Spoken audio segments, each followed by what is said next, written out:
Hello, बोंजूर, नमस्कार. तर माझं नाव प्रीती आहे आणि मी पॅरिसला राहते.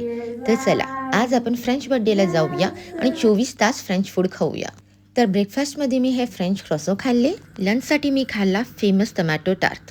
तर हा खुसखुशीत पेस्ट्री बेसवर टमॅटो आणि खूप सारा चीज घालून बनवला जातो.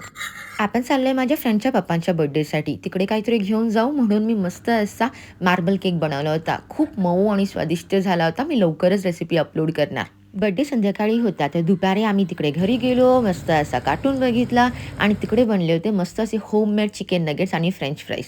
त्याच्यानंतर मी आवडता माझा पझल खेळला, खूप दिवसानंतर खेळला मी. दुपारी 4 वाजता भूक लागली, तर तिकडे मस्त असे पातळ पॅनकेक म्हणजे क्रेप बनले होते. ते मला खूप आवडतं आणि मी न्यूटेला बरोबर खाल्ला. त्याच्यानंतर बर्थडेसाठी मस्त असा टेबल लावला, एक काजू खाल्ला.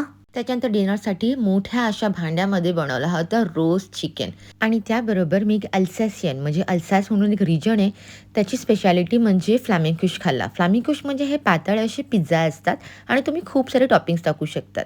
फ्रेंच लोक जेवणानंतर नेहमी चीज खातात, म्हणून चीज खाल्ला आणि त्याच्यानंतर बर्थडे सेलिब्रेट केला. तुम्ही ऐकताय जोयेस अॅनिव्हर्सरी म्हणजे हॅपी बर्थडे केला आणि शेवटी खाल्ला केक आणि आईस्क्रीम. बस, आता व्हिडिओ इकडेच थांबवते, नाहीतर पुन्हा भूक लागेल. पुढच्या व्हिडिओत भेटूया.